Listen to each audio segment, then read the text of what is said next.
What is up, ladies and gentlemen? Welcome to the chat. Welcome to this live review of Friday Night SmackDown. Be sure to hit that thumbs up button once you make your way in here. We're going to get started in about 5 minutes. Got a lot to talk about. We're going to talk about releases that took place this week and today. We're going to talk about the returning Solo Sikoa. And a lot to discuss in these matches, these qualifiers for Elimination Chamber coming up on March 1st in Toronto. So again, be sure to hit that thumbs up button. We're going to get started in a few minutes, guys. Appreciate you joining me here on this Friday night for a full review of Friday Night SmackDown coming up in just a couple of minutes.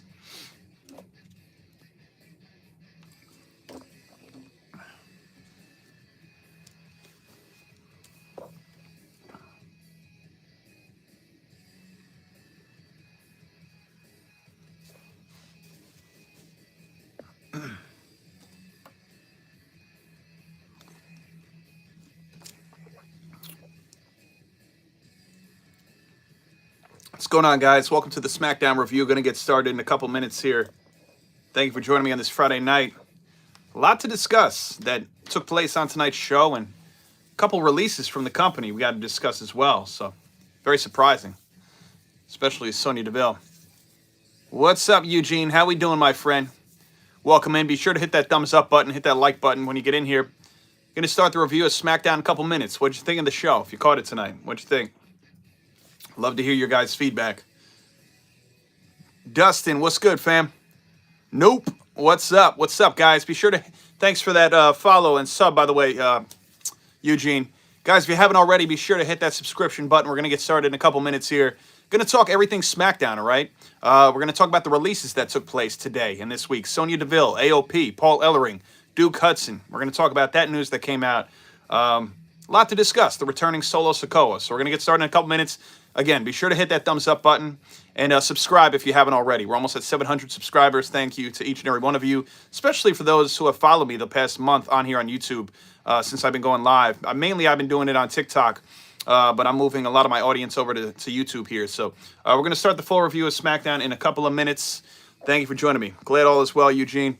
Nope, no, I do not, my friend. I do not. Let's see, my real account got deleted. Oh, that stinks, Fields. I'm sorry to hear about that. Sorry to hear about that. If you guys caught SmackDown tonight, I mean, what was your guys, what did you guys enjoy most? Did you enjoy seeing Alexa Bliss back for the first time in 2 years, having a singles match? Did you enjoy seeing Solo Sikoa show up at the end of the show? Jey Uso, it's always good to see him.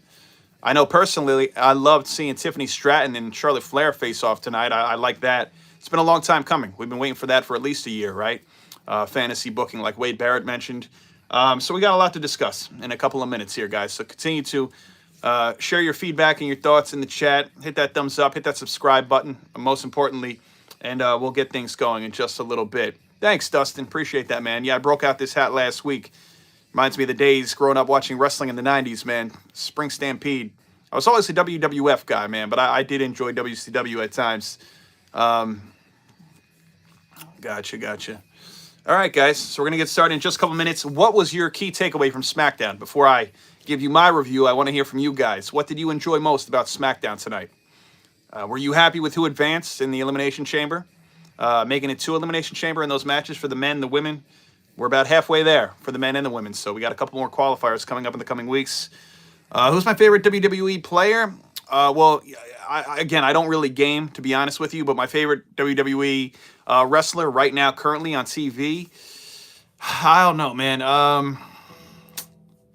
Trying to think for the men and the women. There's quite a few I got. I'm a big Bianca Belair fan. Love Rhea Ripley as well.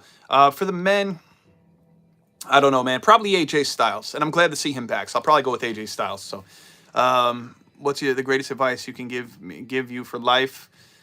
As far as life, Sean, I'm no, psychiatrist or professional in that aspect. But as far as greatest life advice, push through. Whatever you're going through, man, regardless how hard it is, whatever that may be, you're going through something mentally, emotionally, financially, spiritually, physically, just push through. And one day at a time. We've all been there, admittedly or not. So just continue to push through, man. Whatever you're going through, because again, a lot of us put smiles on, but at home, we all deal with our issues. So just push through, man. One day at a time. All right, guys, we're going to get started with the review in 1 minute. All right, again, if you just got here, hit that thumbs up button, hit that like, subscribe to the channel. Hopefully by the end of this review, we'll get to 700 subscribers. I think we're about 10 away or so. And we're going to talk Friday Night SmackDown, all right? We're going to talk about the releases this week. We're going to talk about the show, obviously. Who's in the Elimination Chamber, right? For the men and the women, we have 3 out of the 6 already squared away for Toronto, March 1st. And we're going to get down to business in just a minute. So, appreciate you guys joining me. Again, for those of you, I only see a couple maybe that have been made their way over from TikTok, where I had most of my audience. But again, regardless if TikTok was going to go away or not, my long-term goal was to do the whole YouTube bit, right? TikTok's cool. I like going on there, but YouTube is where I want to secure the future. So appreciate you guys joining me. All right, guys. Everybody hit that thumbs up, all right? Hit that like button. We're going to get started right now. Friday Night SmackDown. Let me turn off the Undertaker's theme music here. Friday Night SmackDown got started here. Memphis, Tennessee tonight, and they started off with none other than the Royal Rumble winner. The only person to do it at the number 20 spot. A main event, Jey Uso, he made his way out. The crowd was loving it so much. Once Jey Uso got into the ring, they even proceeded with the yeet chants. So they even wanted him to do it one more time. WWE, they put the lights back on, they threw his music on, and they continued with the whole yeet bit for a little bit longer, which I thought was cool. Jey Uso started off with a very nice promo. It wasn't nearly as emotional as Monday Night Raw, obviously, initially coming out after being victorious. Came out pretty strong and said what he had to say about which champion he may face for WrestleMania. Could it be Gunther for the world title, which we all know it will be. I'd be very surprised if he chooses Cody Rhodes. Then he mentions Cody Rhodes. Not before long, he invites Cody out. So Cody makes his way out. The two hug in the center of the ring. Got to remember, in the fall of 2023, even though it was brief, it was very brief like Jey Uso's IC title reign, but the fall of 2023, Cody Rhodes and Jey Uso won those tag team titles. Right? They won them at Fastlane, where they then went back to Cody Rhodes, sponsored by Wheatley Vodka bus. They had a couple too many, and then they didn't know they had to do a press conference, and they had a little fun. A little drunk, but they had a little fun. So anyway, these two have a lot in common, underdog stories. And Cody said he has a variety of injuries, but he's proud for Jey of winning the Royal Rumble, right? First and foremost. Then goes on to say he reflects on when they were tag team champions, right? As I just went on to mention. Cody says, if you choose me, then tonight will be the last night that we go out and have a great time in Memphis. We can run it back like we did in the fall of 23, having a good time, having a few beverages. But if you choose me at WrestleMania for that WWE title, just know it's all business. The fun and games will end tonight, which I thought was cool. It is refreshing, like we've seen over the past month and a half at times, to see Cody Rhodes in a serious sense. Maybe not serious, like Cody's always kind of serious, but actually not taking any BS, you know what I mean? Because Cody's been walked over a lot in his career, even with his recent run. It just seems like he's a bit of a pushover at times. But that said, I like when Cody handles business, stands on business, and so that's good. They were then interrupted by Jacob Fatu and Tama Tonga, who made their way out to approach and confront Cody Rhodes and Jey Uso. If Barry Orton was speaking out back then, you wonder what Randy Orton had to do. What are we saying there, Titan? If what about Orton? His dad, Cowboy Bob Orton. I think I got one of his action figures over here on the display. But so let's talk about interrupted by Jacob Fatu and Tama Tonga. Jacob says last year, you took that from my family, Cody Rhodes. You went in at WrestleMania 40 Night 2. We all know. I was there in person. Cody took that title from Roman Reigns. He says, we want it back. And he says, if anyone were to bring that title back to the family, it would not be you, Jey Uso, which I thought was great. And especially kayfabe aside, if anybody saw that video the night of the Royal Rumble, Jacob Fatu seems like one of the most humble, down-to-earth guys. He's a phenomenal character on TV. Seems like an even better person, an individual, human being in real life. When Jay came backstage the other night and he was congratulated by his brother Jimmy, Jacob Fatu was right there wearing a pink Yeet shirt, hugging him too. Kayfabe aside, we all know that this is scripted and so on. But all that said, I like that Jacob snapped, obviously, right back into character tonight, as he should. But I like the real sense of, the reality of the situation, right? They are family at the end of the day. And I like seeing that backstage video the other day as well. Jacob Fatu was standing on business. He says, look, anybody but you deserve that title. Bringing that back to the family, Jey Uso, even though you did win the Royal Rumble. So here we go. So the way this broke up, it got into mayhem quickly. Jey Uso super kicked Tama Tonga. Jacob Fatu then super kicks Jey Uso. And then Cody Rhodes goes after Jacob Fatu. This did not end well for Cody initially. Jacob Fatu took him down pretty good here. But after a brief scuffle, Cody and Jey would stand tall. And then later, this would lead to the main event of Cody Rhodes versus Jey Uso. Now, I don't know about you guys. You let me know in the chat. This has got to be the 5th or 6th consecutive week, ever since they went to 3 hours, that I then had at least I remembered at the beginning this time. Usually, we're about halfway through the show. It's about 9:30. And I say to myself, I said, oh my God, we have another hour and a half. I keep forgetting that this show is going 8 to 11 here on the East Coast. Regardless where you are, it's a 3-hour show now, right? It's not just a 2-hour block. Regardless where you are, for me, it was obviously 8 to 10. So that third hour is a lot. And it's funny because I don't want to say they add a lot of nonsensical storylines, but I guess to a point they do. But there's a lot of matches or segments that you'll watch on SmackDown these days, and you'll say, wow, we never would have saw this had it not went to a third hour, right? So anyway, guys, be sure to hit that subscribe button, and we're going to continue this review. Hit the subscribe button, hit that thumbs up button, hit the like, continue sharing your thoughts on Friday Night SmackDown in the chat, and we'll get down to business. Rahul, what's up, man?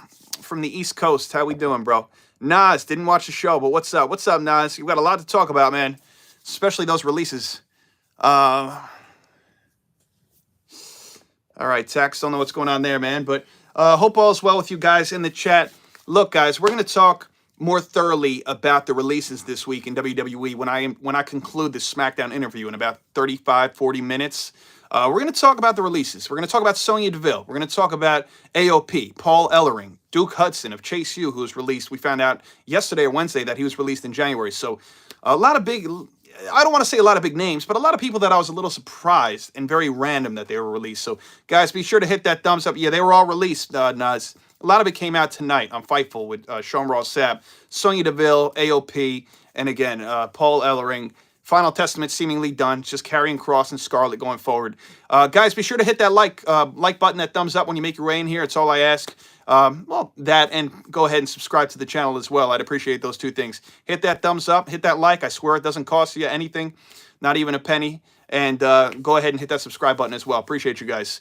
Yep, they're broken up. The leader of PFC, Nas. Yep. You don't know WWE history? Titan, of course I do, man. You gonna share us with some insight, or are you just going to give us nonsense? All right, guys. So what do we got here? Why is Roman not appearing? We're not going to see Roman for a little bit. You know, Roman's away now. Obviously, Seth attacked him at the Royal Rumble. They'll write him off for a little bit. Bring him back a little later on the road to WrestleMania. So, yeah, I like Sonya Deville, man. I like Sonya Deville, Nas. So I think there's definitely a bunch more names for men and women that I would have released prior to Sonya, especially because she just came back about 6-7 months ago, and she was put in a precarious position to lead. And nothing against Shayna and Zoe, but I mean, to come back and lead that faction, where were they really headed? You know, if they weren't going to put any gold on them in any capacity, tag gold, namely What were we doing with them? So, never gave her a shot. She was a manager. She was good in that. Yeah, for sure. I agree. I agree completely. So look, the opening segment happened with Usos. We'd find out in the main event that we would get Tama Tonga and Jacob Fatu versus Cody Rhodes, Jey Uso. I was surprised with the outcome of the match, especially what happened after with the return of Solo Sikoa. But we'll get to that. We'll get to that later at the end of the review. Yeah, I agree, Nas. That faction was done before they got going. Really, it was looking bleak. So we got our first matchup of the night. We got Bianca Belair versus Piper Niven. This was an Elimination Chamber qualifier match that was set to take place here tonight. Again, most of us pretty much knew Bianca would be outside of some kind of foul play. And it's nothing against Piper Niven. I like Piper Niven, really. I'm waiting for her to get some semblance of a push.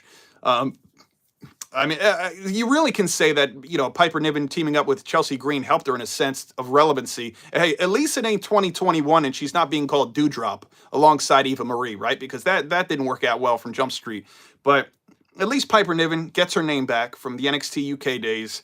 And she was a former tag team champion. She's the the Secret Service or whatever they call her now for Chelsea Green, the U.S. champion, is what it is. Piper loses this match. Bianca Belair wins with an impressive KOD that she walked Piper Niven from the corner turnbuckle all the way from that ring post all the way to the center of the ring, splashes the KOD, and remains the winner here.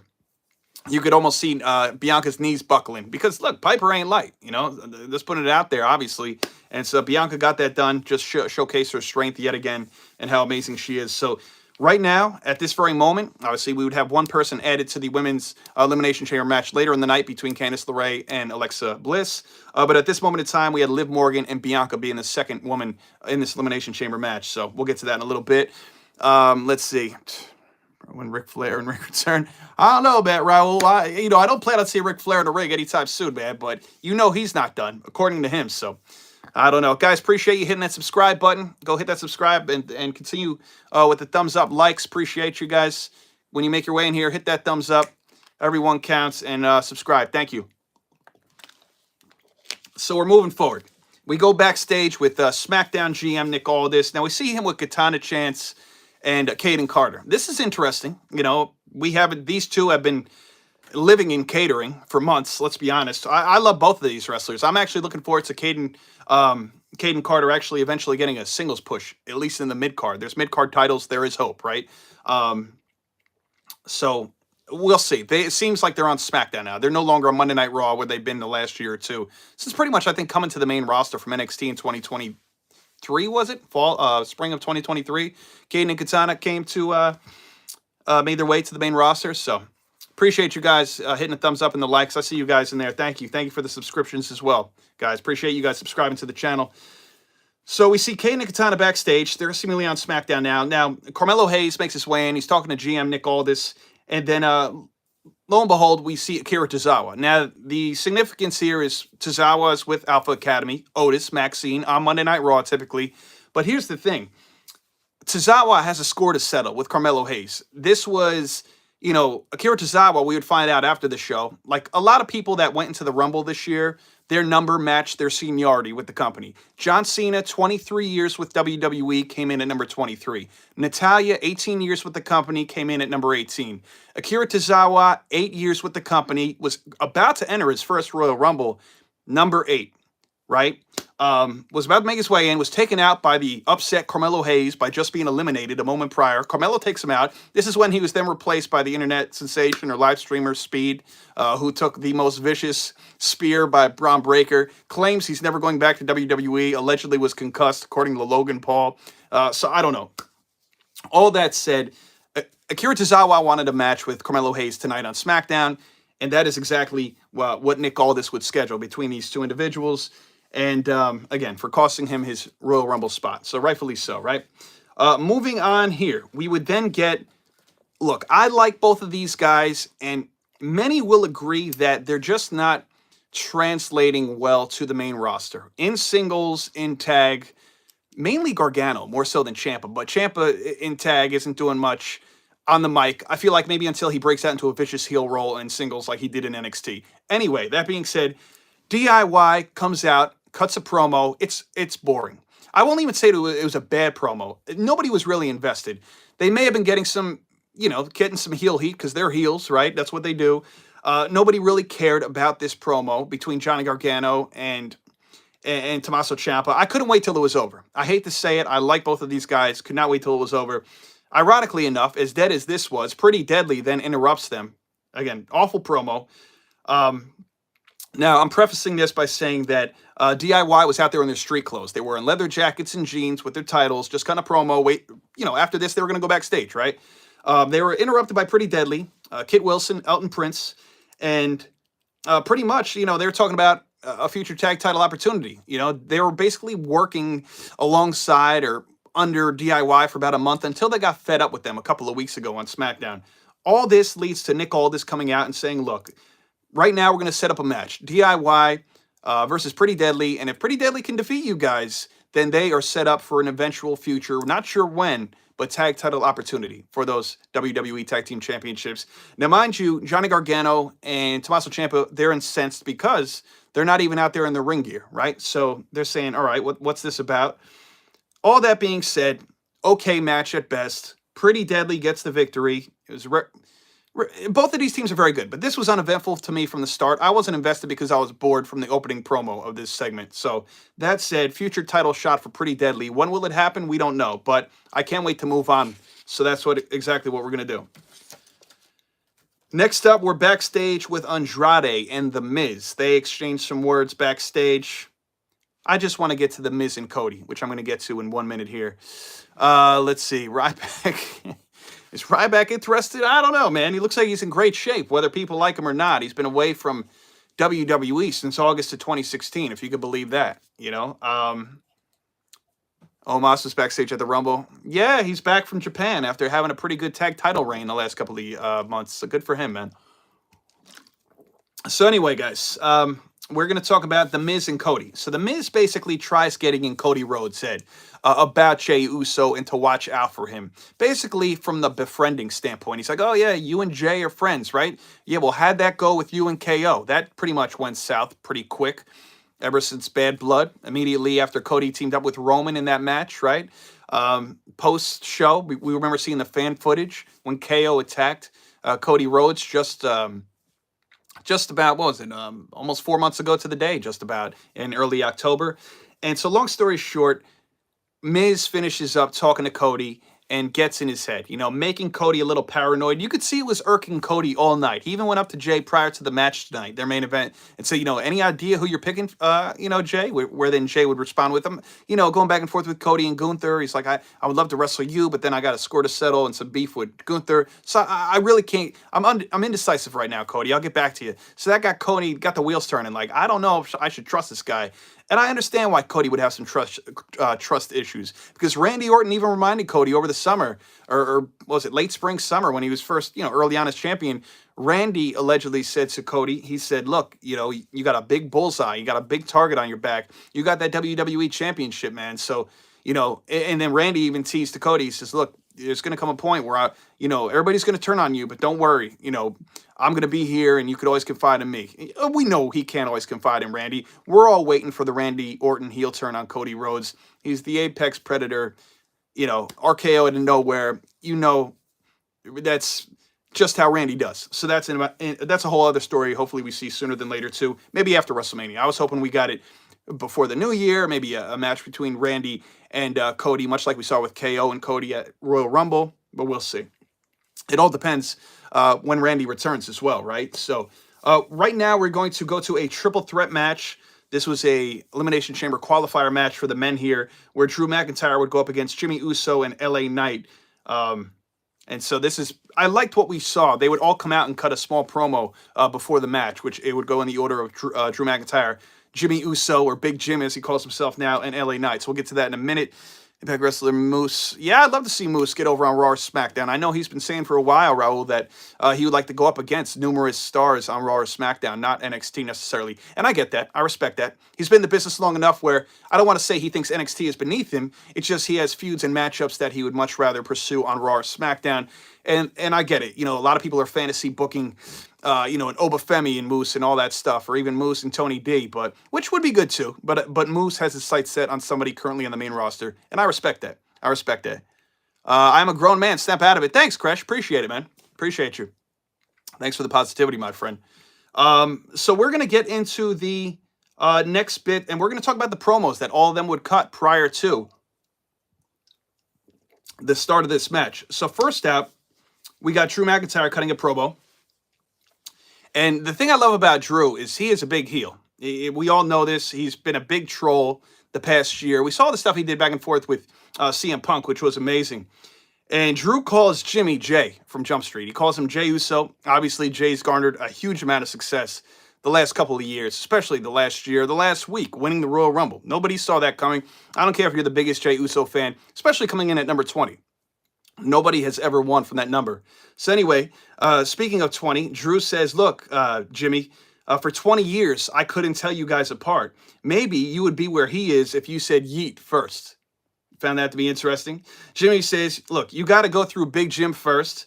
He goes, I'm Big Brother, regardless, how much success Jay's garnered. And then he proved to Drew, he said, I could still get the fans to say yeet, no yeet. He got the fans behind him for that whole little bit too as well. So look, taking nothing away from Jay, Jimmy does this thing too. Obviously, Jay's in a much different stratosphere in a lot of ways right now. But Jimmy, through the years, especially they've always been a tag team, right? The Usos. Jimmy's always been the one to me that initially stood out. He really came off as the big bro, exactly what he is. So that was that. LA Knight would then enter shortly after this. He actually had a pretty good heartfelt promo in the early stages. He had some nice words to say about mental health and stuff like that. Some people in the chat here clearly need to work on their mental health. But anyway, LA Knight would say that. Then he would say, there's 3 guarantees: death, taxes, and Drew crying every single week here on SmackDown or Raw, wherever it is, right? He would then call him Drew McIntyre. It was a fun open. We're going to fast forward to the end of this match. Jimmy nearly pinned LA Knight. Drew pulls the ref out of the ring. I figured that Jimmy wasn't going to win, right? I figured it'd be a nice touch with all the success Jay's garnered lately, but I figured that it's probably Drew's to lose, or maybe they slide LA Knight in, right? Perhaps. Wasn't the case, though. We were going to see LA Knight about to hit a BFT attempt where it looked like he was going to put this one away. We got a Claymore to LA Knight, and 1, 2, 3. So Drew won this. The 3 men that are squared away, there's 3 spots still left open, remaining for Elimination Chamber. But we got John Cena. We got CM Punk. We got Drew McIntyre, or the first 3. So we're going to see who's going to punch their ticket for the final 3 in the coming weeks. And I'm excited for it. So it's a very competitive, controversial group we've already got going into it, right? Cena, Punk, and Drew. Those are some good 4-letter words that I'm excited to see. So we're halfway through the show at this point. It's 9:30. Typically, you're winding down the last half hour to the main event. But again, we got to remember the last 5-6 weeks. Damn, this show is at least 3 hours through June, I think, right? Is Brock coming back? No. We'll never say never in pro wrestling. No time soon. No time soon. So if I were you, big Brock fan, I assume here maybe, I wouldn't hold my breath. I like Brock. I do. We share the same birthday. Just like me, him, and Sami Zayn. But at the same time, I wouldn't hold my breath if I were you. I don't know, but to me, LA Knight is getting stale. Wick and I agree. He's still incredibly witty. I would never call myself an LA Knight guy. I'm kind of just lukewarm with him. I don't like him. I don't dislike him. He's kind of just there. He's kind of just there. He's hanging in there. He's remaining relevant. He's an over babyface, but we'll see. Yeah, I see Charles. You really want Brock back? Hey, maybe one day. Maybe one day. Who knows? Never say never, right? So if Bret Hart could come back to the company and CM Punk, obviously Brock is quite a different situation than those 2 gentlemen in general, but you never know. Guys, appreciate the thumbs up. You make your way in here. Hit that like button if you haven't already. Hopefully by the end of this stream, we hit 700 subscribers. Hit that subscribe button. I'm on every Monday and Friday, immediately following Raw and SmackDown. Full review of the show. Hang out with you guys for at least an hour and change, however long it takes. I enjoy hanging out with all you guys and gals. Appreciate the commentary that I see in the chat. Even the ones that, the trolls that come in here. They're always fun. They have nothing better to do. We always have a great time, so subscribe. You can also follow me on TikTok, Instagram, Twitter, or X, and Facebook at Turnbuckle Topics. The very same handle as this, Turnbuckle, TOPIX. And again, guys, hit that follow wherever on those other platforms and subscribe here. Appreciate you. And the only places I usually go live is on here and TikTok. I might start going live on Instagram once in a while. But Mondays and Fridays after Raw and SmackDown on here, and TikTok is kind of at random. So, brother, who is the biggest wrestler in the entire wrestling industry right now? Well, one of the most popular certainly right now is Jey Uso. As far as the biggest momentum behind them, right? Be remiss to say, Bianca Belair is massive too, man. A lot of people are calling her, currently in the last couple of years or years to come, kind of sliding in that role as long as she remains babyface, kind of like that John Cena for the women's division type of feel, right? There's a lot of stars even outside of WWE, but those are two notables right now. You're from Pakistan. All right, we the ones. What's up? What's up? Be sure to hit that subscribe button, guys. Hit that thumbs up, that like button. Appreciate you for being here. So look, next backstage we get Damian Priest and Braun Strowman going back and forth with one another. Come to find out, next week we have a triple threat match on SmackDown. This is an Elimination Chamber qualifying match between all the juggernauts, all the giants, Damian Priest, Braun Strowman, two former champions in their own right? And Jacob Fatu. This is going to be absolutely nasty between these three, right? The only thing that would make this nastier is if it was a fatal four-way and you throw Bronson Reed in the mix, who's obviously out with an injury right now. He was on Raw anyway. I know he tweeted, I think, around this segment saying something as far as that relates to this. But again, this should be a good match. Who do you guys got coming out of this match next week to make their way to Elimination Chamber? You see Damian Priest, Braun Strowman, or you just assume they might, could see in that momentum with Jacob Fatu, which would be a lot of fun. It really would be.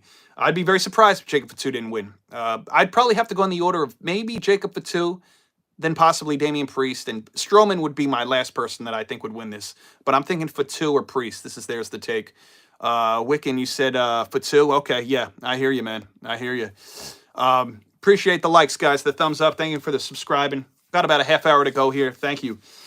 So moving on here, we have Kevin Owens cutting a promo in what looked to be his car. That seems to be his go-to spot these days, cutting promos from a vehicle. So he just doesn't like to be anywhere near an arena unless he has to wrestle. So KO calls Sami Zayn a horrible friend, a disgusting human being, and that he will never forgive him for, standing there just when Cody nearly ended his career Saturday at the Royal Rumble. And then he had the audacity later that night to actually come to the aid of Roman Reigns.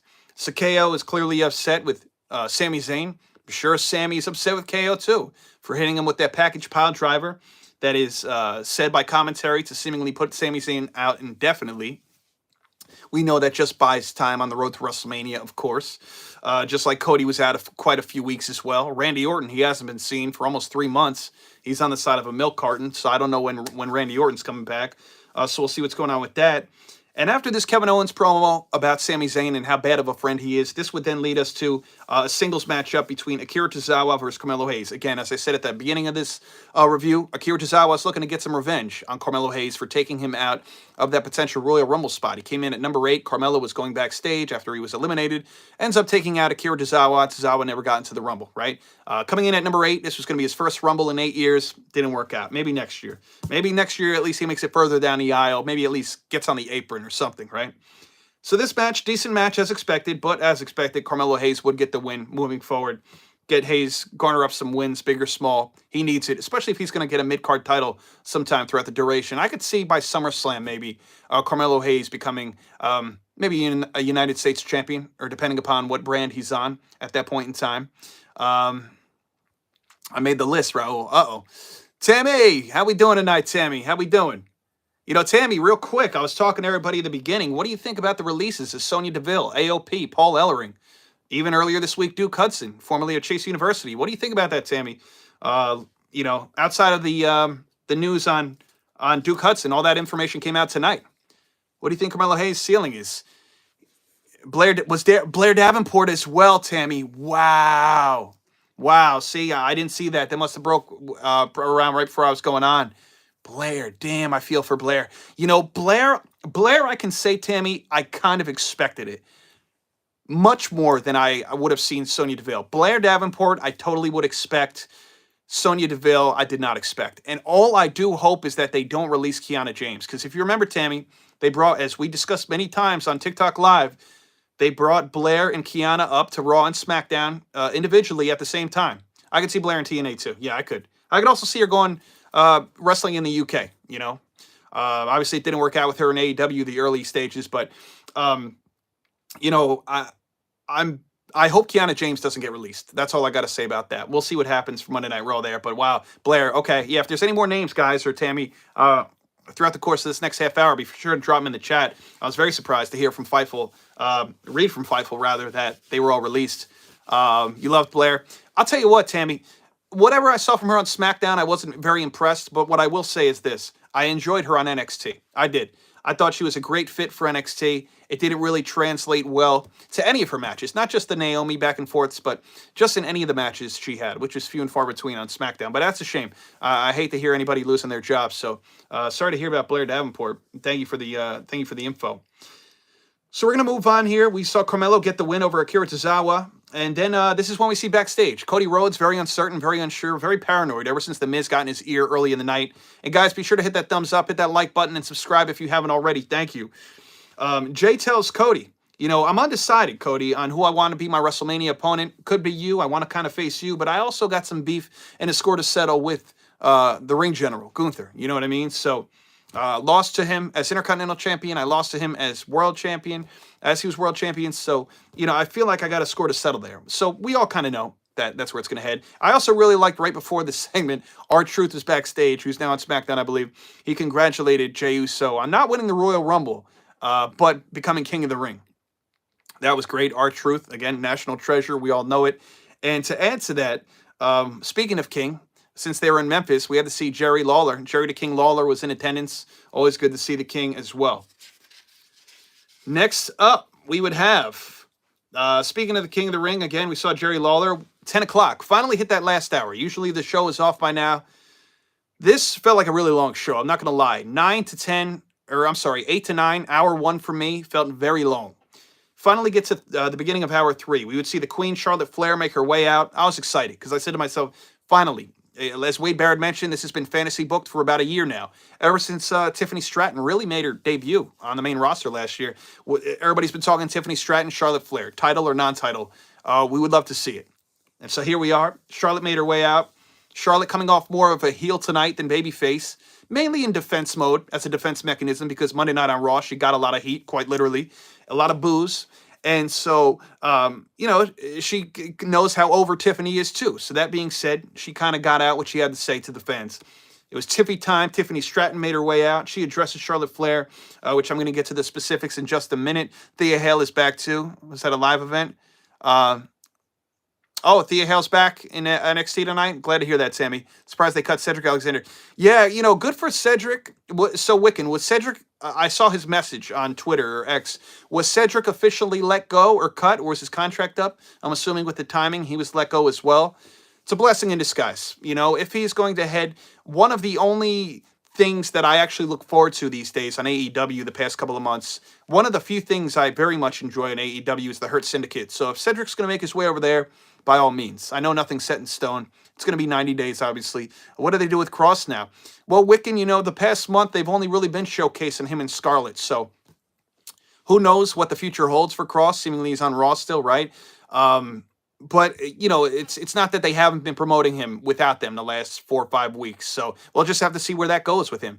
There's something there. There's really something there, especially with Scarlett. They're a package deal. If you let go of Cross, you're letting go of Scarlett. And I feel like if you're going to hold on to anything, you got to at least hold on for Scarlett's sake. Scarlett can be an amazing manager. She is an amazing manager. It's just that her and Cross, mainly because of Cross, hasn't translated well to Raw or SmackDown over the past couple of years. And I hate to say it because, Aleister Black, obviously in NXT, was phenomenal. To the main roster, it didn't translate that well either. Karrion Kross had a very similar presentation with the dark music and all that on NXT, which was phenomenal about a year or two after Aleister Black really had his thing going. I know this would not happen, but I would love nothing more than see a returning Aleister Black managed by Scarlett. I know it's very controversial for a lot of reasons, especially Kross would be like, what the hell? You're taking away one of the things that keep me relevant and my wife. But man, I don't know. Maybe that's how you eventually get. I think Kross will thrive when he becomes a babyface. I think a lot of these things he tries having these dark characters these days, and it works from time to time. I see the potential. I see the glimmers of hope. I think Kross just needs to go full-blown babyface in a sympathy role, maybe where Scarlett leaves him for somebody like Aleister Black. And I think that's where he may garner some momentum. And then he could always get the lady back later on, right? He could always get Scarlett back later on once he's over with the fans, get some wins, maybe a title or something down the road. But I think that's what needs to do for both of them. I would love to see Scarlett manage another heel like an Aleister Black, which would be awesome, and get Cross a babyface push eventually, man, because I'm tired of him with this heel shtick that's just going nowhere fast. You know what I mean? Well, so that's that. I could talk about that for days. Um, I was surprised because Cedric Alex. I think Cedric will be going to AEW. Yeah, definitely. What did they do with Cross now? That's Cruz. I read that. Roxanne is wrestling against Raquel Monday. Oh, Roxanne, Raquel Monday. That should be good, Sammy. And rightfully so. Roxanne will get into that spot, much like Tiffany Stratton was in the Elimination Chamber last year in Australia, where the crowd was head over heels for her. So I think it'll be very similar with Roxanne, as well as first push on Raw with the Gladiator helmet. Yeah, that hurt him bad, Wiccan. I remember that. What was that, July of 2021? Remember, it was right around my birthday. That was bad, man. Who is my GOAT tag team? Tony, what's up, brother? I'll tell you what, you give me a subscribe. You guys subscribed already? Hit that subscribe button and hit the thumbs up in this chat, and I'll answer any questions. I'm going to answer them anyway, so you might as well hit that thumbs up and subscribe to the channel and come back Mondays and Fridays after Raw and SmackDown, all right? So there's that. Got to be the Legion of Doom, man. There's a lot of tag teams I've loved over the years, but I got to go with the LOD, the Road Warriors. You know, I started watching wrestling late 80s, early 90s, so I got to go with them. Hawk and Animal. So we're going to talk Tiffany Stratton here, all right? Now, Tiffany Stratton, she says to Charlotte, she says, congrats and welcome back. She says, there's no one that is a bigger Charlotte Flair fan than myself. Now, we knew this was going to, without question, be a backhanded compliment. We knew, we were all waiting, okay, Tiffany's getting out all the nice things now, and here she goes. And that she did. Tiffany says she kept the momentum going during Charlotte's absence. So, you know, she's like, basically, the people forgot about you after a day, or they missed you for a day. I kept the momentum going. The ticket sales was always about Tiffy time in 2024, which is kind of funny, the timely nature of it. Charlotte goes down December 2023 at a live event, I believe it was, with her torn ACL, or knee injury. And then Tiffany was essentially brought up to the main roster in January, right around Rumble time. And the rest was history. She didn't look back. She did well. She made herself known in the Rumble. She was in the Elimination Chamber in February of last year. Again, like I said, referencing Roxanne's going to be in that place this year, right, in Toronto. Went on to become Miss Money in the Bank in July. It was almost Chelsea Green. She's still doing well, too. She's the United States champion now, obviously. And now Tiffany Stratton, for the past month and change, has been donning the WWE Women's Championship after successfully cashing in on that first January 3rd episode against Nia Jax, which was a beautifully done cash-in as well. Phenomenally done. So that was great. Charlotte says, Charlotte really tried to gain the upper advantage immediately. Charlotte was not having it. Charlotte says, you speak when I say you can speak, Tiffany. She says, and then she was about to go in further, and Tiffany shut her right down. I love that. I love that. There's nothing more I love to see than somebody who's new, up and coming, champion nonetheless. So she's got to shut that stuff down from Jump Street. And Tiffany says, at my first WrestleMania, I will beat you. Then I will no longer be compared to Charlotte Flair. And then they will just talk about how this is Tiffany Stratton, and it's my time, and it's Tiffy time. So Tiffany says, challenge me. Charlotte says, when I was in the ring with Rhea, I saw a kid. She's like, with you, I just see a child. And she went on, she proceeded to say, you would have to get on your hands and knees and beg me right now, Tiffany, for me to be your opponent at WrestleMania. So I thought that was good. I thought that was great. I thought that was very good. And at this moment in time, the back and forth, you could cut the tension with a knife. Tiffany Stratton, Charlotte Flair. This moment in time, you heard the stomps of the music. Nia Jax wasn't trying to be funny, hearing the stomps of her feet. You heard the snare drums or whatever it was. Nia Jax makes her way out alongside Candice LeRae. And Nia goes on to say, you know, you guys are getting a little ahead of yourself at this moment in time, because Nia says, Tiffany, you know, speaking with Nick Aldis, and next Friday on SmackDown, it is Nia Jax versus Tiffany Stratton for that title. So, which then led Charlotte Flair to proceed to say, you know, I guess I'll wait until the result of your guys' match next week to decide who exactly I am going to go up against, right? Who I'm going to go up against at WrestleMania, which makes a lot of sense. You know, she already told Rhea this past Monday, I'm going to be on Raw next Monday. So she's going to revisit Rhea again. Now, this Tuesday on NXT, I'm not necessarily sure if she's going to go and confront Julia again. I don't think that makes sense. She'll be on SmackDown next Friday. And the best thing about it is I believe that next day, yeah, because next Friday is Valentine's Day, next Saturday is NXT Vengeance Day. We're going to get that triple threat, maybe a fatal four-way if they add Cora. We're going to get Roxanne Perez, Bayley versus the NXT champion, Julia. So by February 15th, Charlotte Flair will have a very good idea of who is the champ. Who won the NXT title? Was it Roxanne? Was it Bayley? Is it still Julia? Next Friday, is it Nia? Is it still Tiffany? Or should I go with a part 3? I won the first one in 2020. Rhea won the second one in 2023. Do I go for the trilogy? Do I go for the third matchup with Rhea Ripley? Which I would love to see a part 3 with Rhea and Charlotte, and I think it does happen before their careers are over. I wouldn't do it now. I know it's set up in the perfect timing. Rhea's a champion, but I'm much more invested. I don't know about you guys. Julia's going to be great when we get Julia Charlotte. We'll get that on the main roster in about a year, maybe less. I'm very much looking forward to Tiffany Stratton and Charlotte, which I think it will be. You guys let me know in the comments. Who do you want to see Charlotte go up against? Do you want it to be Rhea? Do you want it to be Tiffany and Julia? Now, this is presuming that all three will have these titles, you know, in a couple weeks' time. So let's see here. Good pick. Mine's the Midnight Express. Great pick, Tony. Great pick. There hasn't been any more releases lately, but we'll probably see more in the morning. Yeah, Tammy, I hope not, but you're very right about that. Pat Matters, the right paper is absolutely sickening. Sure thing. Nia Jax both title runs ended by her friends who held the briefcase. Yeah, Wiccan, that's a great point. Great point, bro.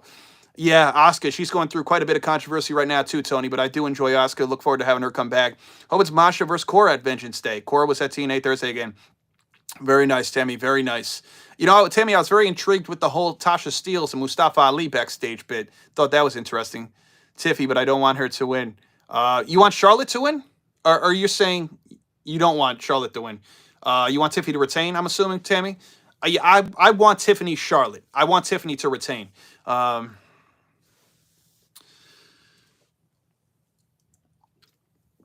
Appreciate the thumbs up, guys. Thank you for the likes. Thank you for those that subscribed on the road to 700 subs. Hopefully by the end of this live, we have 700. But guys, be sure to subscribe. Again, if you're on TikTok, Facebook, X, and Instagram, rather, on any of those sites, go ahead and follow me at Turnbuckle Topics. Turnbuckle TOPIX. Just look for the logo. I got the same handle on all 4 or 5 of those platforms, so very easy to find for you guys. Don't want Charlotte to win? Yeah, I'm right there with you, Tammy. I don't want Charlotte to win either. Do you think the Big E will ever return to the ring and whoop on the New Day? Tony, one can only wish, bro. I was being very optimistic and was hoping it was as early as this Rumble if Kofi and Xavier were obviously in it. They were not. I long for that moment, and it will come. It will come. Charlotte winning is the worst idea possible. I agree, Nas. I agree. Miss J, what's up? Great seeing you as always. It's been great seeing Fraxium. Yeah, they've been awesome, Tammy. I love that tag team. I'm glad they're getting showcased over there in TNA. Where do you get that WCW hat? Tony, I got it. I got it this past fall from a WWE shop. Charlotte versus Tiffany, but in the future, would love Charlotte versus Sol Ruka. Yeah, absolutely, Wiccan. Sol Ruka is special, man. Sol Ruka is very special. You know, it's just a matter of time. If you guys watch NXT, we're going to get back to the final part of this review. You know, Sol Ruka teaming up with Zarya the past month or two. It's a matter of time till Zarya turns full-blown heel. That's what she should be. That's how she was kind of presented to us 3 months ago when she debuted. Her theme, her presentation, her paint. I like Zarya. I think it's a very interesting look in 2025. I'm a sucker for face paint, man, especially with the women wearing it. I think it's really cool when it's very well done like that, you know. It's not necessarily like Luna Vachon. I get it. She's got the shaved head and all that stuff. But I really like Zarya, and I'm looking forward to it. But there's a tag team that I would actually put somebody else with Sol Ruka. I would put Lola Vice with Sol Ruka, and I'd like to see them go on a tag team run at some point. I think that would be fun. Let's see here. Saying all those people got released. Yeah, I agree, Miss J. Me and Tammy were just discussing that. It's very unfortunate. Very surprising for a couple of them as well. What did you think of JBL? What's that, Tammy? About NXT? Sorry, guys. Give me 1 second. WWE is definitely downsizing, that's for sure. They did sold Titan Tower, but they're supposed to turn into apartments. Yeah, that was pretty crazy about the selling of that. That was crazy. I don't blame WWE releasing them because a lot of them aren't being used. Yeah, I mean, if they're not doing anything with them, absolutely. I mean, you hate to see anybody lose their job, but if they're not doing anything there and there's no future plans, it's not just like an interim thing, then they're better off being let go. And let them explore their opportunities elsewhere. Let them make some independent money, whether they go to TNA, AEW, Ring of Honor, whether they go somewhere internationally. You know, let them go thrive elsewhere. Because not all, but most of these people have somewhere they could go back home to or thrive elsewhere. You know what I'm saying? Dirty Dango, yes, it was great seeing him. I love how they brought him out to his old theme as well, Tammy. Good to see our buddy from the Fashion Police. Hey, I think a lot of people forget, Tammy. Didn't Fandango get a notable win over Chris Jericho, WrestleMania 29, right? I think that was the case. He was supposed to, I thought he was well on his way to at least mid-card gold, U.S. or SC title. Third option for wrestlers. I hear you. Ring of Honor's barely doing anything. Yeah, well, Tony, I agree. I mean, Ring of Honor, Ring of Honor has a couple of great talent on there. Absolutely. So there's a couple of great talent. But that should actually be showcased weekly on TNT and TBS on AEW. But Tony Khan, like many promoters, have their favorites. But yeah, Ring of Honor collectively as a show is a shell of itself, without question. Beat Jericho clean. Yeah, that's what I thought, Tony. Got to get ready for work. Have a good rest of your stream. Thank you, Miss J. Thank you for popping in as always. Good seeing you. He's doing great with the system in TNA.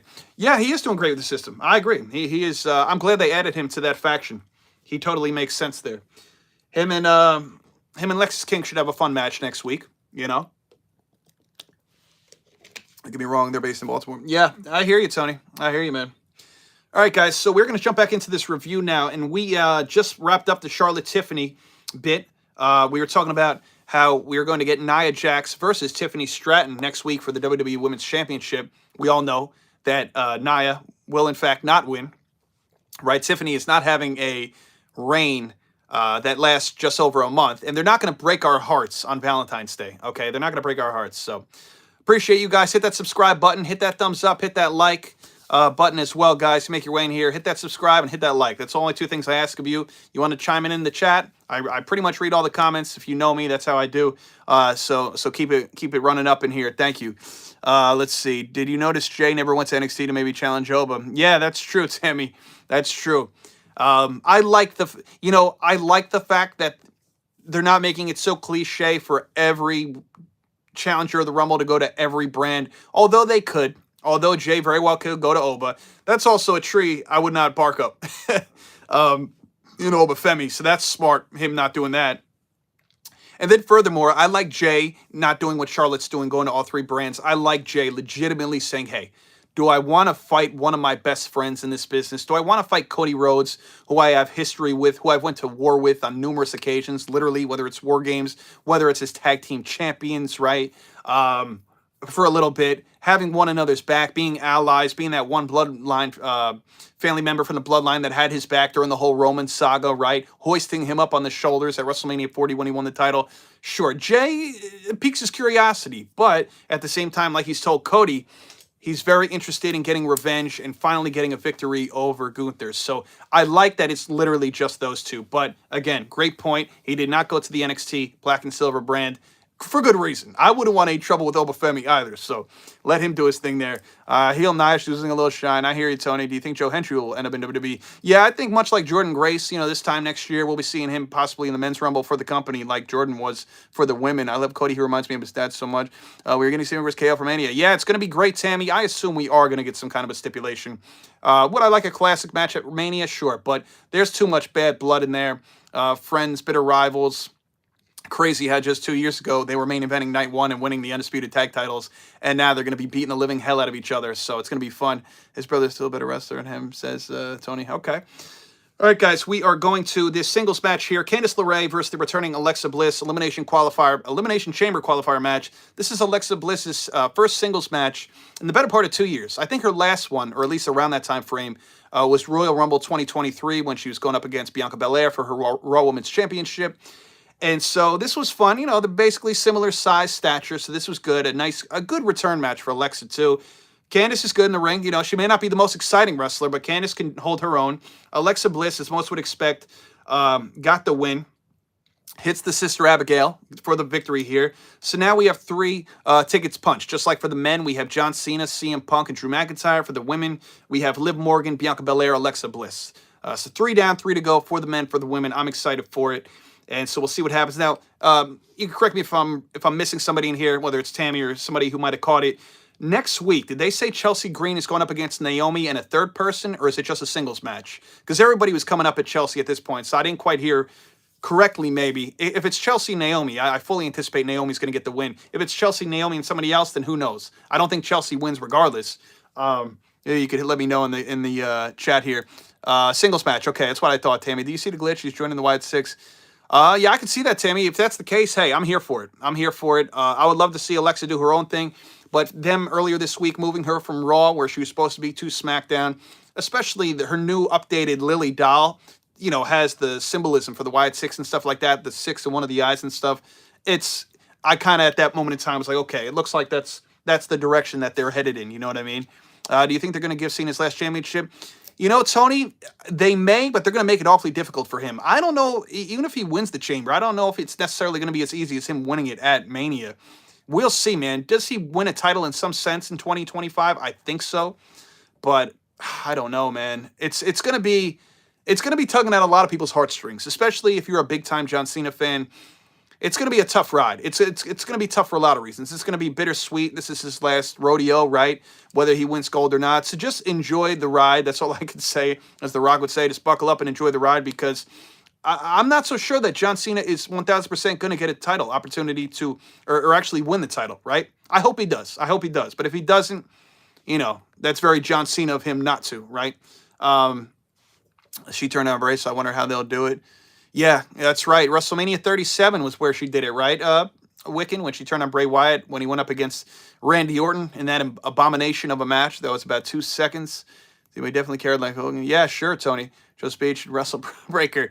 Yeah, hey, Tarsum. Maybe, man. Maybe. Once he heals up from that concussion, bro.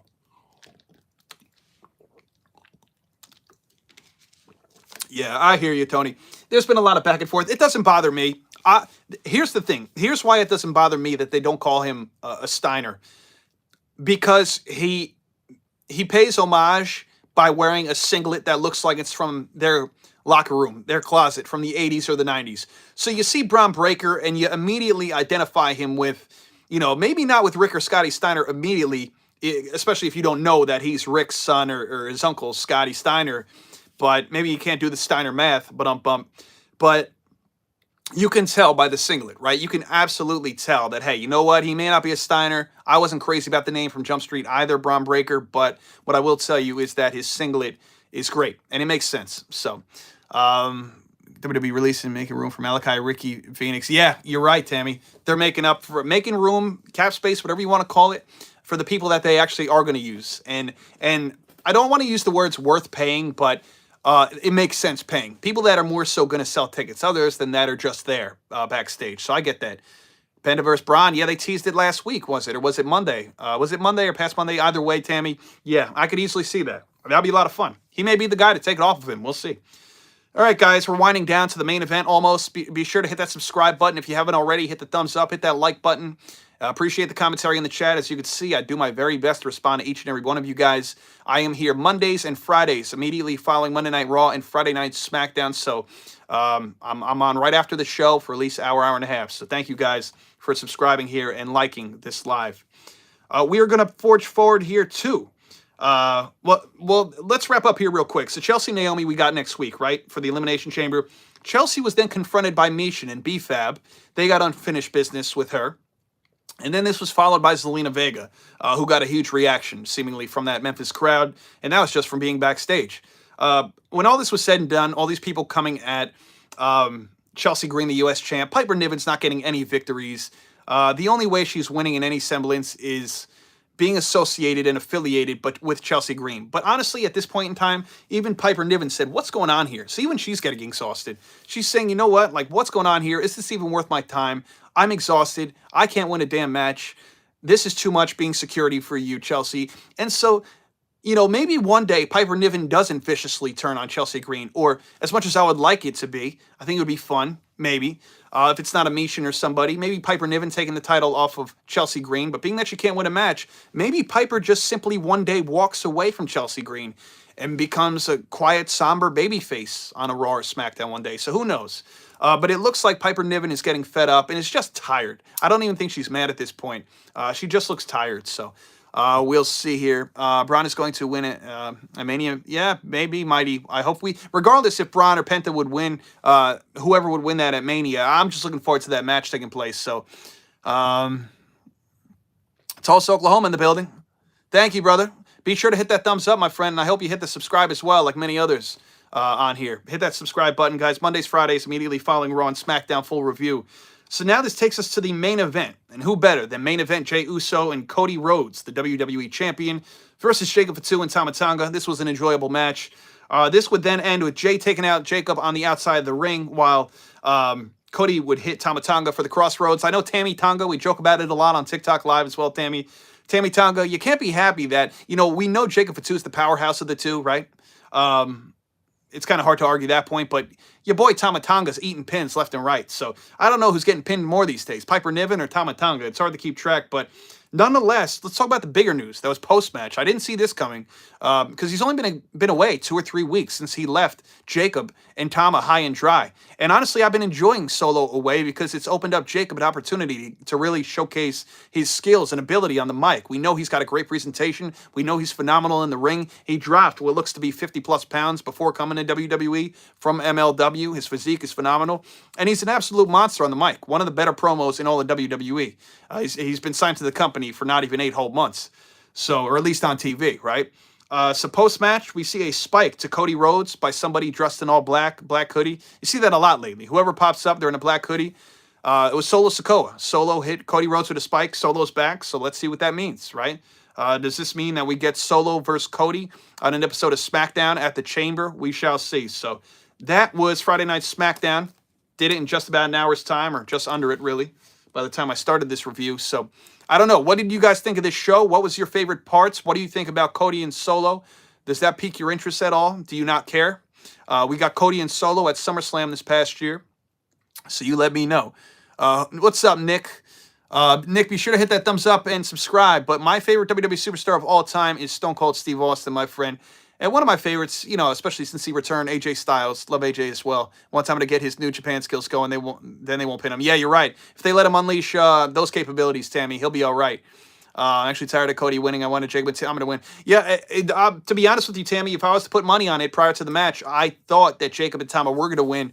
Add to some tensions and some confusion that Cody's been feeling with Jey Uso. Should he trust him? Should he not? Is Jey going to end up challenging me? I thought that would have been more of a fun dynamic, but being that Solo returned tonight, I see why they got the victory. Because it wasn't just about Jacob and Tama taking down a confused Cody, and will Jey face him, right? It was all about them feeling, good for just a moment. Cody getting the pin, and then taken out immediately by the returning Solo Sikoa. So that's why they got the victory. But yeah, I'm curious to see where this leads with Solo Sikoa and the relationship that Solo has with Jacob. Is it going to mesh well? Jacob could easily say, hey, man, you left us high and dry. Ever since you left that episode 3 weeks ago, you lost Tribal Combat. You got pinned at Survivor Series War Games this past November. What the hell's going on with you, Solo? Why should I acknowledge you? You are not my tribal chief. And so this is easily where Solo may think he fits right back into place in this puzzle. And Jacob's like, Jacob says, no way. And Jacob, whatever Jacob says, Tama's going to follow suit. You think Tama Tonga's going to follow Solo over Jacob? No, not happening. So whatever Jacob, it really lies upon Jacob. Whatever Jacob says goes. I'm curious to see where that leads going forward into the coming weeks. Appreciate that, Wiccan. Appreciate that. I think we're going to see Tama getting tired of getting pinned and unleashing his guy persona. Yeah, we could see that. We could see that, Tammy. We could see that. I see something opening up with Tama Tonga and maybe, Tonga Loa, or they call him Botch Loa, whenever he's back. Maybe after Mania, as far as them not necessarily getting away from Jacob, but kind of coming into their own in some regard, right? Whether that means Tama in singles or tag back with Tonga Loa. Right now, I'm very curious of what is in store for WrestleMania, for Jacob, for Solo. Could we get a match between Jacob and Solo at Mania? I don't know. That piques my interest if Jacob really completely bullies Solo for leaving them. And he's like, look, man, it was a hell of a run. I love you, Solo, for so long, but I no longer love you, Solo. And it's going to hurt to hear for a lot of us because I think a lot of us just enjoyed hearing that on a weekly basis. People were making memes out of it and everything. So, let's see here. Do you think John's going to win the belt at Mania? What's up, Rocky? Here's my thing. I assume Jey Uso is going to challenge Gunther. So if it's going to be Cody Rhodes and Cena, man, that's a tough one. If you were to tell me John versus Gunther, I would say 1,000%. John versus Cody, I feel like, obviously so. Cody would need it more for the standpoint of solidifying his career and his 1-year run as champion. So, I don't think it's a foregone conclusion that if Cena wins the Chamber, that he's going to go on and beat Cody if that's the matchup. If it's Cena Gunther by some stretch, which I don't see happening, then yes. But if it's Cody Cena, then I don't see Cena winning. Now, do I see Cena winning the title sometime in 2025? Perhaps. Maybe, you know, I'm not saying John Cena is going to be Mr. Money in the Bank this year, but I'm also not saying that he won't be. You know, I feel like even if it does not happen at Mania, I feel as if Cena's going to find a way, even if he holds the title only for a month or a matter of weeks. I feel like Cena gets it done this year, but it's looking less and less likely to me for WrestleMania, especially A, with Cena not winning the Rumble, and B, with Jey Uso being the guy who did win it, who does want to go after Gunther much more than Cody. So that's my answer on that. It's tough. It's hard to say, man. It's hard to say, Rocky. But guys, continue to hit that thumbs up. Going to hang with you guys for a few more minutes here on this late Friday night, early Saturday already. Hit the like button, guys. Hit that subscribe button on the road to 700 subs. Thank you, guys. AJ said he's willing to tag with Omos again. Wow, okay. That's very nice. Hey, they won those Raw tag titles at WrestleMania 37 when they finally were able to go to a live audience after a year in Tampa at where the Buccaneers play, right? Raymond James. Love Motor City, but I see Street Profits winning belts. Thought I would rather like Pretty Deadly to win them instead. Or though you would rather. Yeah, I could see the heel Street Profits winning, Tammy. It seems like we're slowly but surely getting, well, not slowly. Street Profits are outright heels now. Pretty Deadly seemingly making their way to the babyface side of things, swapping destinies with them. But yeah, it definitely feels like Street Profits are next in line to win those titles. But I would enjoy a Pretty Deadly tag title reign. Maybe, you know, again, much like a Carmelo Hayes in a sense, winning a mid-card title this summer. I could see Pretty Deadly winning the tag titles early summer, late summer, SummerSlam, if they get an opportunity there. So, yeah, I think at summertime you see the Mellows, you see the Pretty Deadlies finally get that gold that a lot of people have been longing for Mellow or Pretty Deadly. So, appreciate you guys. So, appreciate you guys in the chat. Any last comments, questions, concerns before I wrap up here? I might hop on TikTok for a few minutes just to check in with some people after this. But again, I'm over there, guys. Same handle at Turnbuckle Topics, Turnbuckle TOPIX, TikTok, Instagram, right? X, Facebook. And subscribe here if you haven't already. Hit that thumbs up. I'm here every Monday and Friday, immediately following Monday Night Raw and Friday Night SmackDown. Thank you for joining me tonight. I just hope Cena doesn't pull a Trish Stratus retiring after winning the title. I hear you, Wiccan. Well, look, the rumor was that he's going to go, well, he pretty much said back in July when he announced this, I'm looking to do 30 to 40 dates. Not 30 to 40 matches, but 30 to 40 dates, taking me all the way to December. Now, I said, being a guy that's from the tri-state area, we know the day after Christmas, December 26th, every year for years, Madison Square Garden has a house show for a WWE live event. Some years it's the Raw roster, some years it's the SmackDown roster, depending on what day it falls on, right? That being said, I think this year was the Raw roster, Gunther and them. Anyway, not important. I assume that John Cena would be at that MSG show and have his final show there. Though reports came out the other day that they're trying to do some kind of event that they want to end John Cena's career in his hometown of Boston, possibly at the TD Garden, maybe the day after that. So maybe the day after the 26th, the 27th, I believe it's rumored. And I think they were even thinking about naming it, even if it's a house show or a big PLE or event, Ruthless Aggression, something along those lines. So that would be cool. That would be cool, again, as I anticipated since July, that they would do something like that as far as him wrapping it up, you know, at a notable arena too, like Madison Square Garden, always doing that house show after Christmas. Thought that'd be the perfect place from the end, but I guess it's even better if they do it right around that same time frame in his hometown. So that makes sense as well if they're going to cater to him, rightfully so. That would be Rocky. I agree. I'm heading to get some sleep. Nice to see you again. Great seeing you as well, Tammy. Tammy, I'll be on immediately following Monday Night Raw. I have a very jam-packed weekend, so I will probably see you hopefully after Raw Monday. Have a great weekend, though, Tammy, and anybody else that's got to run. I'm going to head out here in a few minutes, guys. Be sure to hit that like button, guys, so we can get to at least 20 here. Appreciate you. Again, it's tough getting going the last couple weeks because I've been on TikTok for months, and now that I'm doing my lives over here, you know, gotta rebuild an audience, and that's fine. So for those that came over and followed and are with me here from TikTok, I thank you. And for those that have just found me organically on YouTube, welcome. All right, I'm here again Mondays, Fridays, immediately following Raw, SmackDown. Hit that subscribe, hit that thumbs up. I pretty much answer any questions you guys have in the chat throughout. And again, TikTok, Facebook, Instagram, and X at Turnbuckle TOPIX. Look for the logo, you'll see it. So, any more questions, comments, concerns, guys, before I make my way out of here and get my very busy weekend started? Well, hopefully get some rest before that. But anybody watching the Super Bowl this weekend? Me being a Giants fan, I'm going to watch it. Can't say I'm outright cheering for anybody. But anybody got the Eagles or the Chiefs? Anybody an Eagles or Chiefs fan in here? Feel free to share. Again, I can't believe we got a rematch from last year, although it was a good game. I'm very surprised that we got the same two teams. I was hoping for at least one of the teams to be different because then I would probably outright cheer for said team. But we got the Chiefs and Eagles again, man. So I'm just hoping for a good game. You know, if it could end in a tie, that would be perfect for me. Halftime show, yes, the Kendrick Lamar concert. I'm looking forward to that, Nas. What NXT superstar comes up first in your opinion? You mean like outside of like a Roxanne Perez and possibly like a Trick Williams? Outside of that, Wiccan.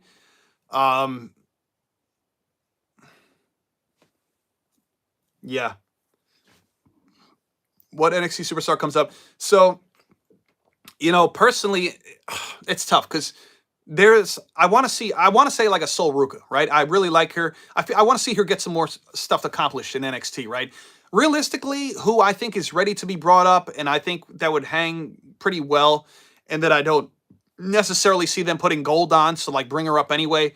I'd bring up Lola Vice. It may be unpopular. I was even hoping to see her in the Royal Rumble. They could have put her in just as easily as they placed the Jada Parker in there, right?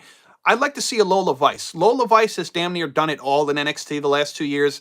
Obviously, outside of getting the job done for the North American or the NXT title. Those are big what-ifs, right? But outside of that, she's got some notable victories. Even main roster, defeated some people from the main roster that came to NXT last year. I believe Shayna Baszler, Natalya. Some of you may scoff at those wins. Notable win over Jada Parker and many others. So, hey, you know, she can hang with the best of them. I think Lola Vice would be somebody that I would be very curious to see how they would do on the main roster. So that's for the women. For the men, again, a Trick is expected, just like a Roxanne's expected any day. For the men, who would I bring up? You know, it's a shame that Duke Hudson got cut because that's somebody who I would definitely take into consideration. Oh, man. Again, I know he's doing a tag team bid again. I would have loved to see somebody, again, probably another unpopular opinion, maybe, just because he's in the shadows a lot. I would like to bring a Josh Briggs up to the main roster. And then when he drops the NXT North American title, I would go with a Tony D'Angelo too, with or without the family. I love the family with him. I think they're great, the whole Italian get-up. But a Tony D, a Josh Briggs are two guys that I'd love to see on the main roster as well. So, let's see. 49ers made it last year, not the Eagles. Damn, were the Niners last year? No. No, the Eagles were last year. Eagles were last year. Niners were 2 years ago. Eagles were last year. I'm fairly certain because one of my best friends is an Eagles fan, and he was driving past Lincoln Financial every day, doing videos like he is this year. I'm pretty sure wasn't it Eagles Chiefs last year and Niners? Yeah, Niners was because it was Niners Chiefs in 2020, and it was Niners Chiefs in 2023. Can't wait for Tony D to come up. Yeah, I'm excited for him, Wiccan. They had Lola instead of Maxine. Yeah, I agree, Nas. But being that for a Niners fan, I'm telling you, we was in the Super Bowl last year. Really? Is that so? We got to look this up. Niners were really in it last year? Am I tripping? I must be tripping. Wow. We got to look this up. Bro, Bianca Belair sucks. She's overrated as hell. Gaming, that... I have never... Gaming, all due respect or all due disrespect, that is the most out-of-line comment. San Fran beat your Lions. Oh man, okay, all right. You're right. You're a Niners fan, Nas. My bad, bro. My bad. God, I thought it was the Eagles last year. Is time going by that quick? Let's see. Yeah, Bianca Belair is phenomenal. Gaming. You may not like the way they present her or book her, which I still don't understand. But no, Bianca Belair is top tier. So I don't know what. We're clearly watching two different products. Let's see. Let's see.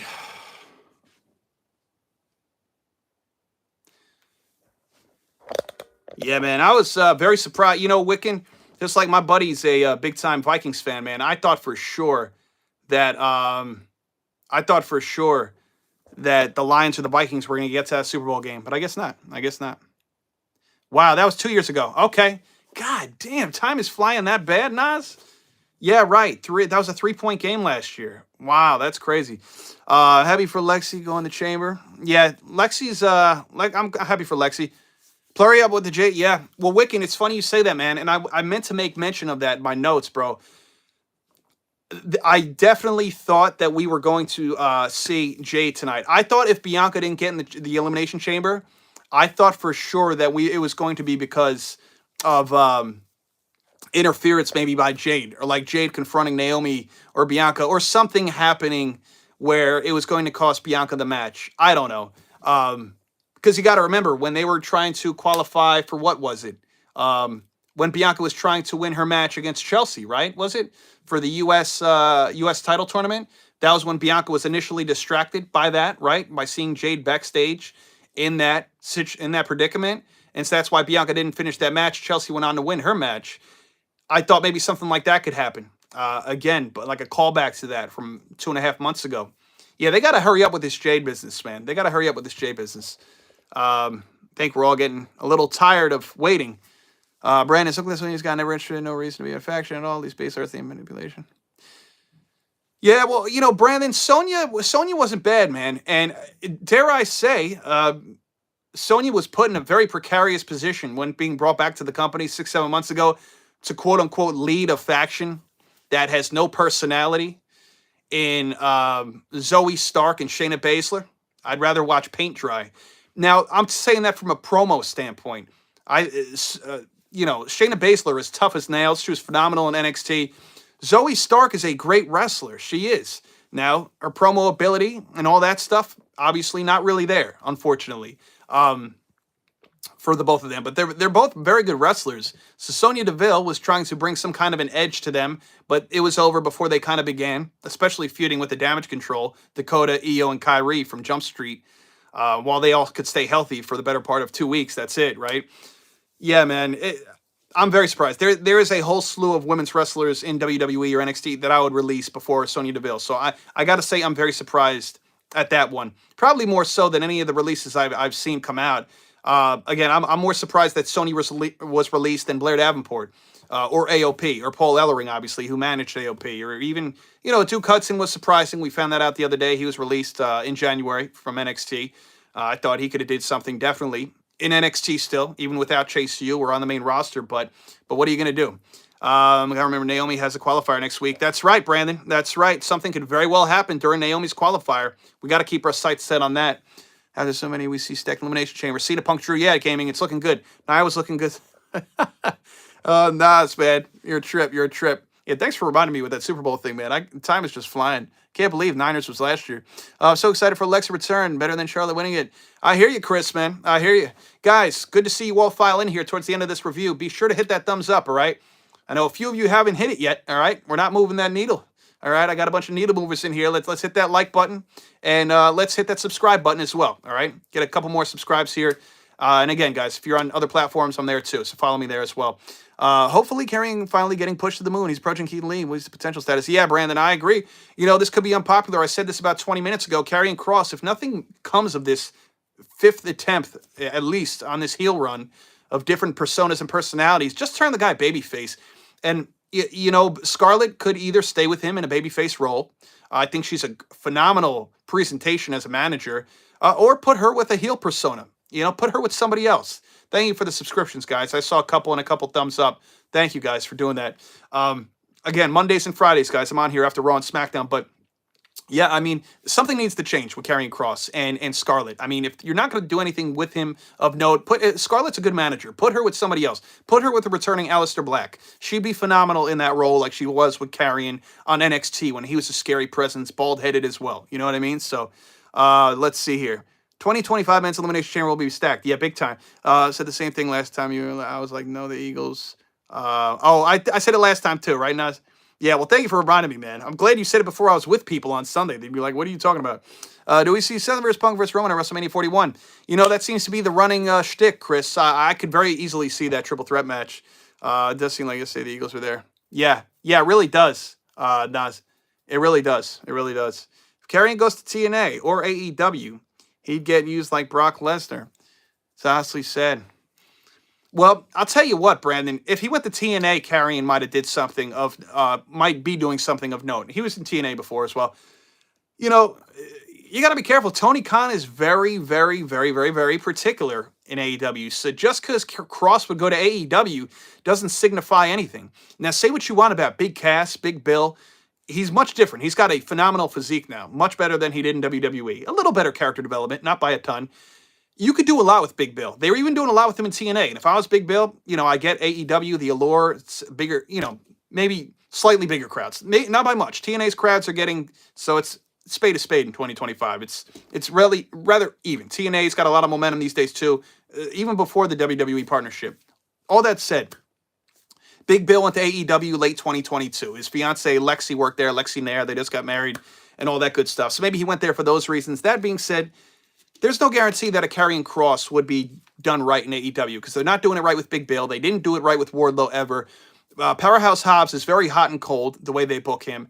So just because there's a notable big man that you think has potential that could do something in AEW does not mean at all he will be booked correctly over there. And I'm a guy that calls it right down the middle. If you know me from my TikTok lives, I may prefer a certain company or whatever, but I call it how it is in WWE, NXT, AEW, Ring of Honor, you name it, TNA. I call it how it is. So, Keith Lee had a lot of health issues towards the end of his WWE run, even in AEW. But regardless of that aside, he was still being booked like crap in AEW as well. So, Hulk Hogan enters the chat. Oh my God. Brock, please come back. Yeah, Charles, I know you're waiting for your boy to come back, huh? Bro, someone say Cena's the worst wrestler of all time. No, that's crazy. Let's see. They took Roman off TV because he lose the chamber. I do respect it, though. Yeah, well, the plan isn't for Roman to win.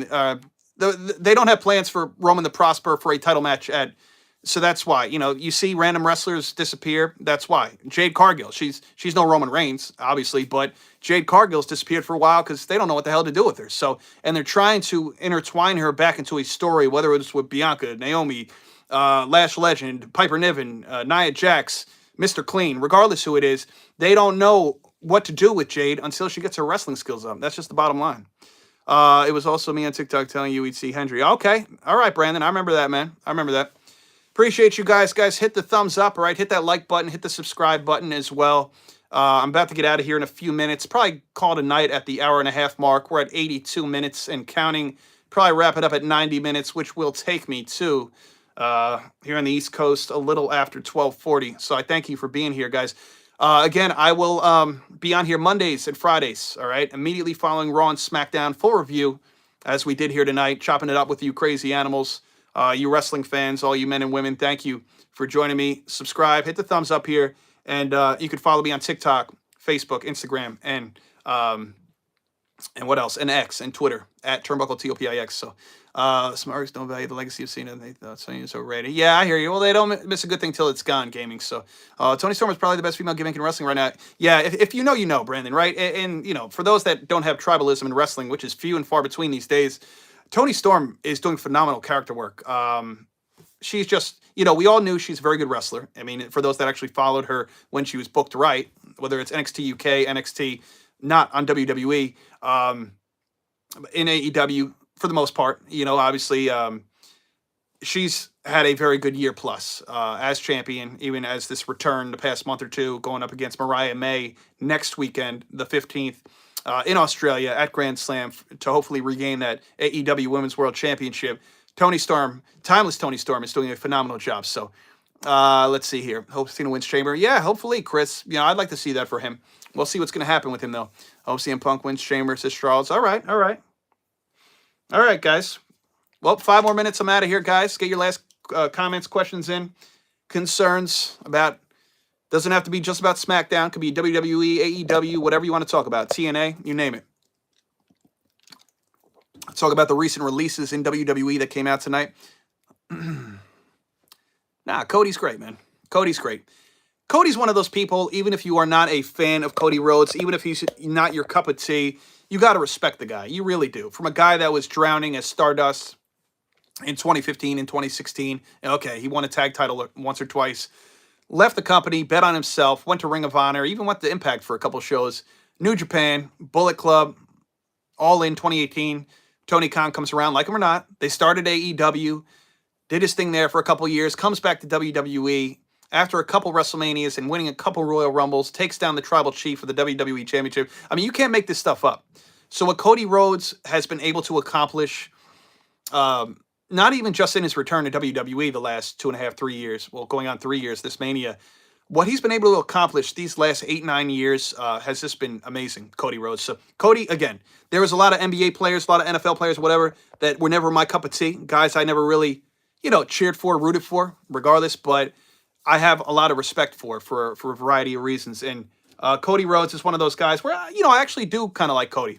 I'm not going to say he's one of my favorite of all time, but what I will say is I have a lot of respect for what he's done for the business, not just for himself, because what he has done is helped the business out tremendously, and gave a lot of people to open their minds, a lot of different points of view, whether it was taking people to New Japan or taking people to AEW or Ring of Honor or taking people to WWE to greater heights. You got to have a lot of respect for that, man. Let's see. Seth vs. Punk. I like those glasses, man. I just can't wait to Jacob to be champion. Yeah, he's going to be a great champion one day, Chris. No rush on that, but I agree. Jacob's amazing. Supposedly making Ruthless Aggression. I did read that, Brandon. I was talking about that, I think, before you got in here, man. December 27th at TD Garden, I believe. And I said this back in July. I could see, before they even came up with this special event for Cena, seemingly, I figured MSG does the house show day after Christmas, the day before, the 26th of December. I assume that's where Cena would have his last match or last hurrah. But if they're going to do it the day after the 26th, I would still do the MSG show. That's great. I love that they go to the Garden every December 26th. It's great going to the city, the Mecca, right? MSG. But if he could retire at home, that's great. A Boston Garden or TD Garden, why not? Opinion is Cody is still better than Baby Daniel Bryan. And all right, I mean, hey, look, Cody's great. Daniel Bryan is phenomenal. So there is no knocking Daniel Bryan in this chat. All right, you can have your opinions. Daniel Bryan, Bryan Danielson, another absolute legend in this business. I honestly don't want John to win the Chamber either. He needs to politic his way in the chip match. Okay. I mean, who knows, Brandon? Again, I mean, maybe some of you might call it a reach or a stretch. He would have to qualify again. Maybe John Cena, if he doesn't get it done in the Chamber or may get an opportunity, whether or not he gets the opportunity at Mania or not to go on and win this championship, maybe the guy wins the Money in the Bank. Who knows? And later in the year, like you said, could be August, could be September, no, October. Maybe he cashes in. Maybe he wins the title. He's champion for a little bit, man.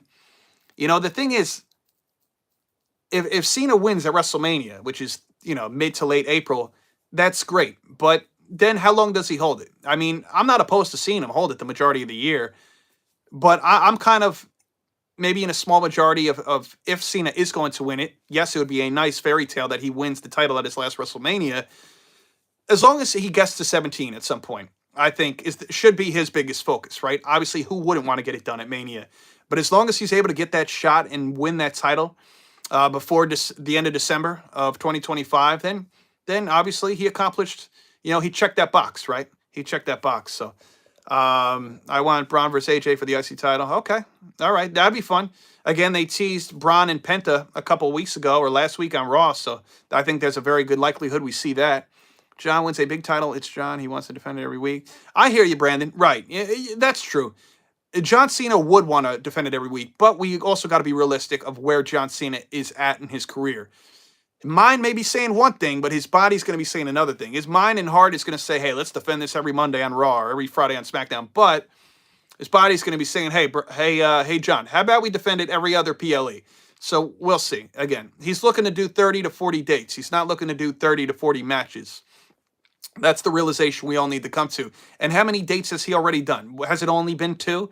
Has it been the Raw on Netflix? And has it been Royal Rumble? So he's done 2 dates. So if we're being specific, he's got technically about, anywhere from 35 to 38 dates left. So we'll see what that means. Braun Strowman. Yeah, we'll see what happens. Braun Strowman, Damian Priest, Jacob Fatu next Friday for a qualifier match, right? To see who's going to make the Elimination Chamber. Excited for that. Yeah, I hear you, Brandon. All right, guys, I have to head out in about 30 seconds or so. Thank you for joining me on this Friday Night SmackDown review here on this YouTube Live. I am here Mondays and Fridays, immediately following Raw and SmackDown. So tell a friend to tell a friend, tell a family member, coworker, if they like wrestling, they watch WWE. Even if they don't watch WWE, send them here anyway. I'm sure they'll want to subscribe to the channel anyway, guys. Let's see if we could get some last-minute likes in the chat. For those that have not liked this live yet, hit that thumbs up. Again, subscribe if you have not already. I will be back Monday night, immediately following Raw, obviously. And so everybody have a great night. No problem, Brandon. I'll see you guys around. I may hop on TikTok after this. Thank you, guys. for that final like I see up there. So, guys, have a great weekend. And I will see you guys back here Monday, immediately following Monday Night Raw. Again, have a great weekend. Appreciate the likes, the comments, all the love. And thank you for subscribing. Be sure to hit that button. I will see you guys soon.